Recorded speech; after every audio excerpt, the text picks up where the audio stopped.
Good evening to one and all. I am very much privileged to introduce one of the shining stars of IIT Madras, Professor Ravindra Gettu. Professor Gettu is the Dean for Industrial Consultancy and Sponsored Research, and V.S. Raju, Chair Professor in the Department of Civil Engineering at IIT Madras. He is Fellow of the Indian National Academy of Engineering and the immediate past President of RILAM, the International Union of Laboratories and Experts in Construction Materials, Structures and Systems based in France. He works very closely with industry to promote technology implementation and has co-authored more than 500 publications in the areas of concrete technology and characterization and sustainability. Thank you for the opportunity. Welcome you, sir. Thank you, ma'am. So we'll just take a moment. Of course, we have to do things the formal way. I request our chairman to please join us, do the honors, and felicitate you with a small token of our appreciation, sir.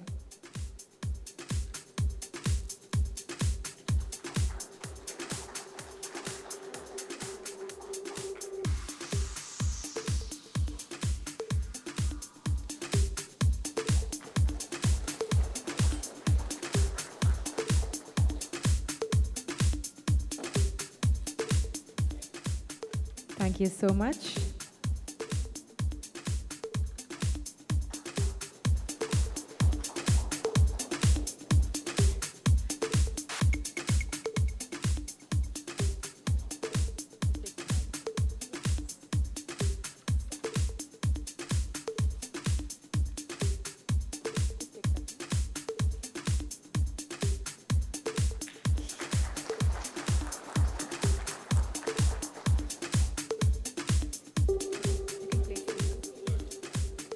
Over to you, sir. Everyone's eagerly awaiting, so we request you to do the honors. Sure. Thank you, ma'am. Okay. So good evening. It's certainly a pleasure to see people and not a screen with Zoom or MS Teams and Google Meet and all these things. And with all these icons, we don't know if people are sleeping or are they listening to you. Now it's my challenge to keep all of you awake. So I'd like to thank Murli and his team and Ramco for putting this together. It's a wonderful opportunity, and I'll do my best to tell you about some of the work we've been doing and how we are progressing. So I'm going to talk to you about materials for low-carbon construction.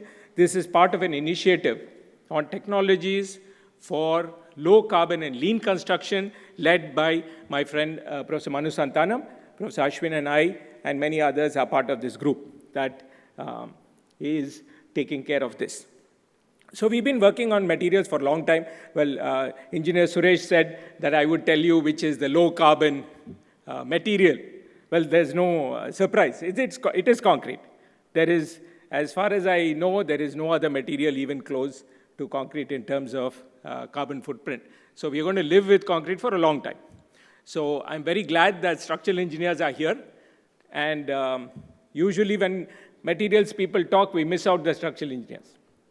And it's certainly an honor to be able to talk to all of you. And stalwarts here, like Dr. Alex Jacob, about 15 years back, we were involved in a residential building, first residential building in this country with self-compacting concrete, with fly ash and metakaolin.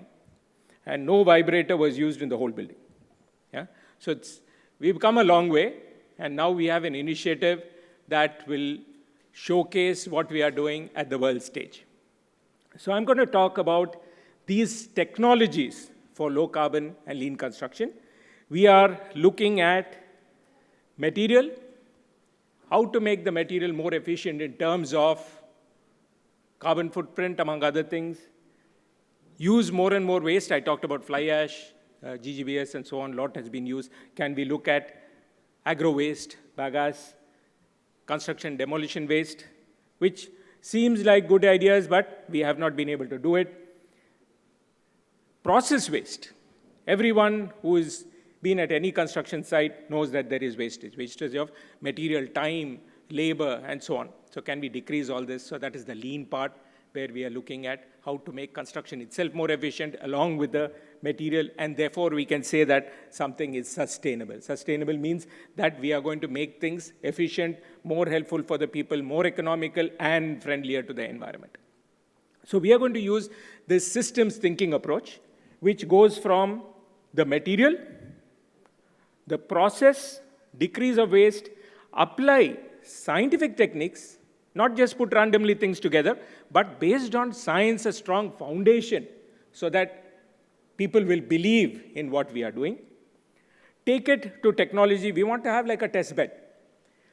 Ideally, it would be like somebody thinks of, can we use this waste in construction? We should be able to give an answer. We should be able to have a system which you put it in, and then we will see if it works or not. Finally, the management of the organization. We've been doing a lot of research, but very little comes to practice. Why? Because the management does not understand, doesn't believe, and nobody takes it up. So this is very important. And finally, policy. People will always talk about, why can't we use more fly ash? Why can't we use more GGBS? Why can't we use waste? Finally, policy matters. The code matters. IS 456 is almost 25 years old. Right? We have not, and finally people swear by that. Say that if it's not in IS 456, how can we use it? That will be the question. So these answers have to be provided. So we are looking at a life cycle approach, not just the initial cost.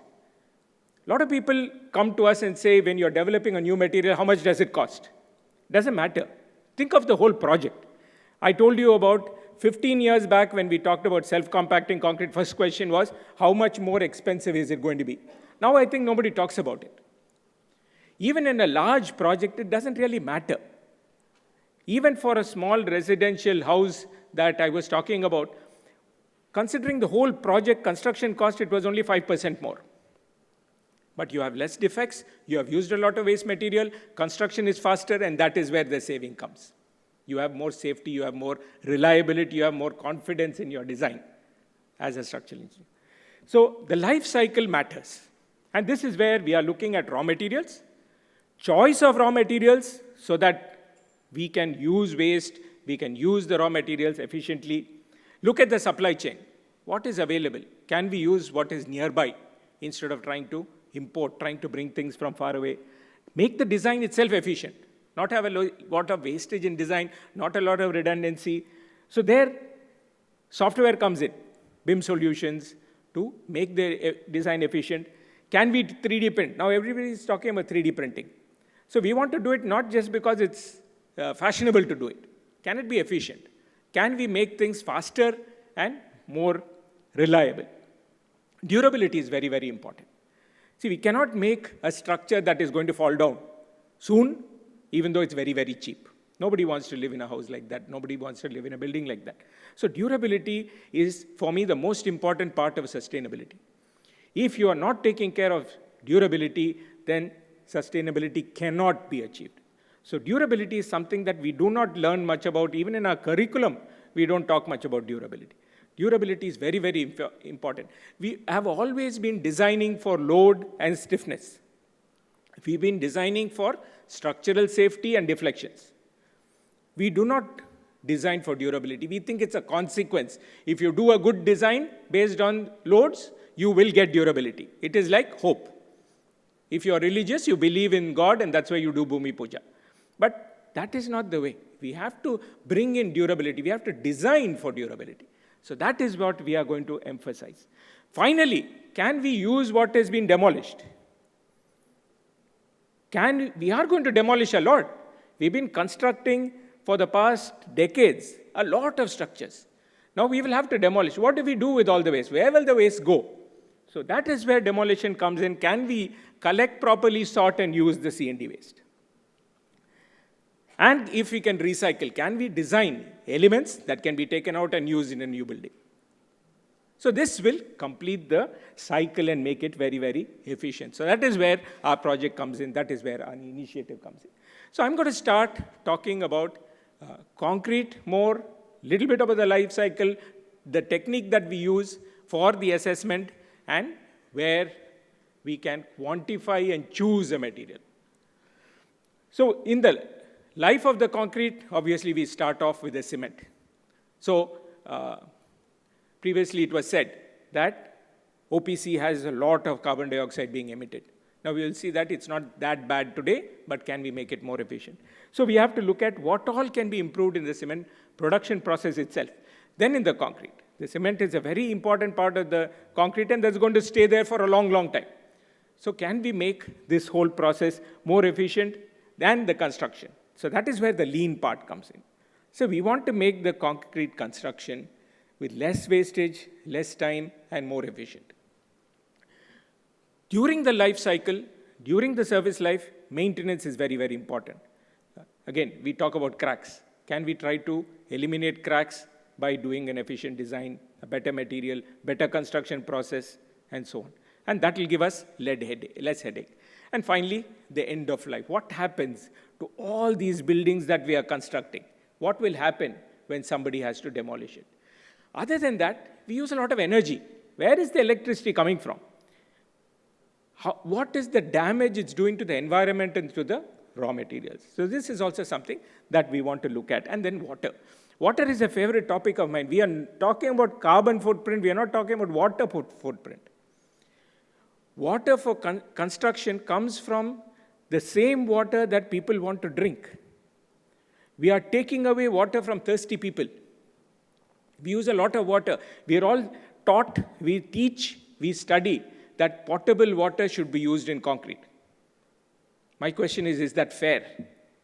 Should we do this? So I want to work on something where we can use industrial water. Water taken from sewage. Why should we use metro water, drinking water for concrete? It's not necessary. Can we work on that? So that will be a topic that certainly we'll work on. Today, I will talk about other things, including how the cement can be quantified in terms of carbon footprint. Can we make concrete with less cement, less clinker in the cement? And later on, look at how we can optimize the construction itself, cure better, design for deconstruction, reuse of the material. So with this in mind, I'm going to talk about a technique called life cycle assessment. This is used for checking environmental impact. We can measure environmental impact. We can quantify environmental impact. This is not very easy to do in a country like us. So we are proposing the framework. We have worked on it for almost 10 years to propose the framework, and we are ready. So the goal of this, why would you do this? Assume you are at the construction site. The structural engineer, Dr. Alex Jacob, has said, you use an M40 concrete with a certain Young's modulus. Your contractor tells you it has to have a slump of 100 mm. There are infinite materials, infinite concretes which can give you these properties. Anybody at the site knows, all the concrete people know all the cement. There's infinite. Which one will you choose? Can we choose that which is going to have a lower impact on the environment? No additional cost. No sacrificing of durability or strength or anything. Can we do that? So that is what we are going to work on. That will be the goal of the life cycle assessment. So for this, we have to collect data. We've been collecting data, and if anyone can provide data, we'll be glad to. Cement companies, concrete companies, and admixture companies. Then we use this information, convert them to impacts. Basically, we are looking at two impacts, the carbon footprint and the energy. Energy also tells us about cost. More raw material, more energy means the system is going to be more expensive. So this is what we are looking at. And finally, we can compare materials. We can conclude which material is better in terms of sustainability. So I'll tell you a little bit of what we have done. We've looked at different cement production units from different parts of the country. You can recognize a lot of these as coming from the limestone clusters. And what I'm going to do is take the example of one plant in Nandyal, which makes OPC, PSC, and GGBS, and use that to explain how we are doing it. And later on, we can look at other cases also. So first, we have to start with this complicated-looking diagram.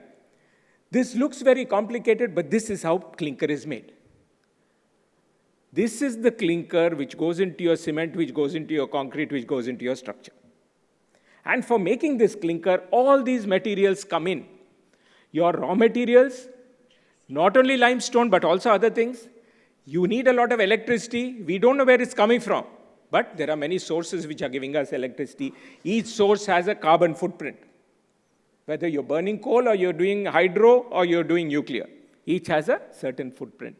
And then we put all these together. We need fuel. We have to heat it up. So what do we use? We use coal, not always. We use pet coke, we use other alternative materials. All these give off CO2, produce some energy, so all this has to be taken into account. So if you do all this, you see the numbers there.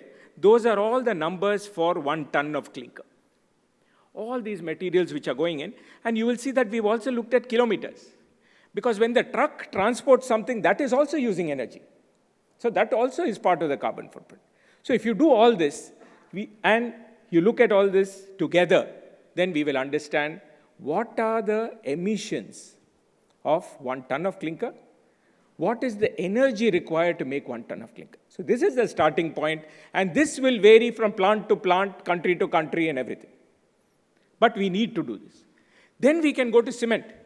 Now the clinker has to go into the cement. Now we have gypsum coming in, or if it is Portland slag cement, then you have to have slag. Slag has to be ground, quenched, so on, and put into the cement. So this again makes the process bigger. But if we do this, we can find out what is the amount of CO2. For example, in this case, OPC gives off 850 kg of CO2 per ton of cement.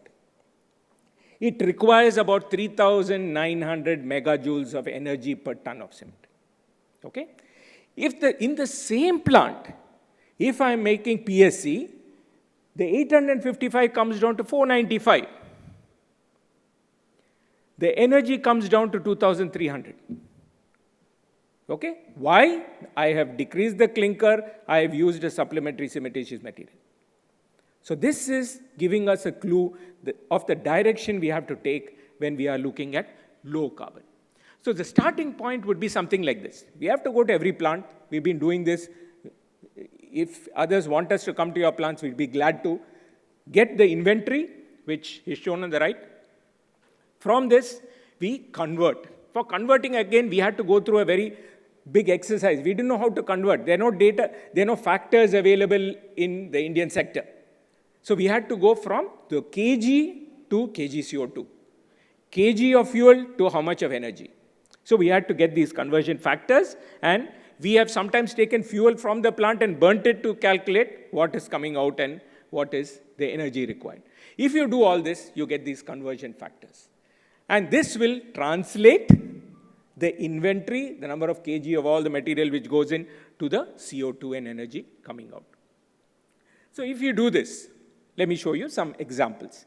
So this is the CO2 emissions of 1 ton of cement, different cements. OPC, PPC with about 25 to 30% fly ash, PSC with about 50 to 60% of GGBS, and LC3. LC3 is a cement that we've been talking about. It's not there in the market, but we hope it will be. We've been doing research for almost 10 years, where we have limestone, calcined clay, taking up about 45% of the cement. So the clinker content comes down to 50%. And you can see there, you can see the part which is coming from clinker, which is the gray part in the bars. As we decrease clinker, we are decreasing the carbon emissions considerably.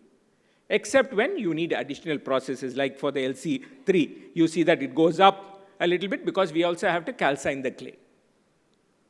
So this is telling us that less clinker, more SCMs, mineral admixtures, is better for the concrete in terms of the environment. We are not losing strength at all. All of these cements will give us the same strength. So we are not losing strength. We should not think that we need pure cement, right? We do not. Energy, similarly. Energy means cost. More fuel we are burning, more money we are burning. So can we bring this down? And again, you see that when we go away from OPC, we are decreasing the energy demand for a ton of clinker. So that is for cement. We have to do the same thing for aggregates. So we went to an aggregate plant and saw how much energy is required to crush the aggregates. Similarly, for a batching plant, in concrete, we have to see what is the energy required in making the concrete. So then we can have a chart now for concrete, where we have the cement part, we have the aggregates, we have the sand, and again you'll see a lot of numbers. The kilograms are the input material. The kilometers are the distance of transportation, because that also consumes energy. So all this together will give us some numbers. You see here that for a mix here, which is say M55, we are talking about a carbon footprint of about 460 kg of CO2. In this case, OPC was used. And I'll show you later what happens instead of OPC, if you use a blended cement, what happens, right? So you can see here, this is the chart for OPC concretes. Assume we are making different grades of OPC concrete. You see how the grades will increase the emissions, but not proportionally. So if you compare, say, M20 with M40, strength has doubled, but emissions have not doubled. But your element is going to be more slender. You're going to use less volume of concrete. Your dead weight of the building is coming down. Okay? So I'm increasing CO2 emissions, but not proportional to the strength. That is where I'm gaining when I go for a better quality concrete. So we should forget about this M15 concrete and M20 concrete. Higher quality concrete is giving us strength, better stiffness, better durability, and lower carbon footprint. So this is what we should work on. If you compare different concretes, so here I'm showing you M7.5, a very weak concrete, M30, maybe a normal concrete, good concrete for construction, M55, what could be used in infrastructure. And you can see that as I go away from OPC, I use PPC or PSC, the CO2 emissions come down very, very significantly. So what we saw in cement is also shown in concrete. We can decrease without losing anything. It is the same grade. Same grade of concrete, same workability, better durability, I am getting lower carbon footprint. So what is the reason for not doing it? What excuse do we have for not doing this without sacrificing anything? So this is the direction that we should go. So let me show you a lot more data. We have, this is data for about 30 different concretes, and I'll start winding up. So we did this exercise for these 30 concretes. We looked at all the CO2 emissions. Systematically, we saw that when you decrease clinker content, you use an efficient supplementary cementitious material, mineral admixture, then the emissions come down without sacrificing strength or workability. Then we said, now can we put durability also in? Because usually durability is something we ignore. Can we do something? And we came up with two indices. One is called the A index. And why A? Because we said it's an apathy index. Apathy is that you don't care. Generally, we don't care about durability. Generally, we don't care about carbon footprint. So we came up with this apathy index, which is the carbon emissions divided by a service life parameter, which is telling us how long the structure will last. So this is the A index. And this depends on what is the attack the concrete is going to suffer. So for example, if we take chloride attack, so this would be the factor. CO2 emissions divided by a factor that is telling us how fast the chlorides are going in. Yeah? And it depends on this chloride diffusion coefficient, which we can measure in the lab very easily. So with this, we get this A index. I need one more, because I have to bring in strength. So we have this energy intensity, which is the energy consumed, which also tells us about cost, divided by compressive strength. So here we have combined what I think are the 4 important aspects we should look at. Mechanical properties, strength is included. That is what gives us the structural safety. Energy, because that tells us cost and raw materials which are going in. Durability, I want the structure to last as long as possible. And the carbon footprint.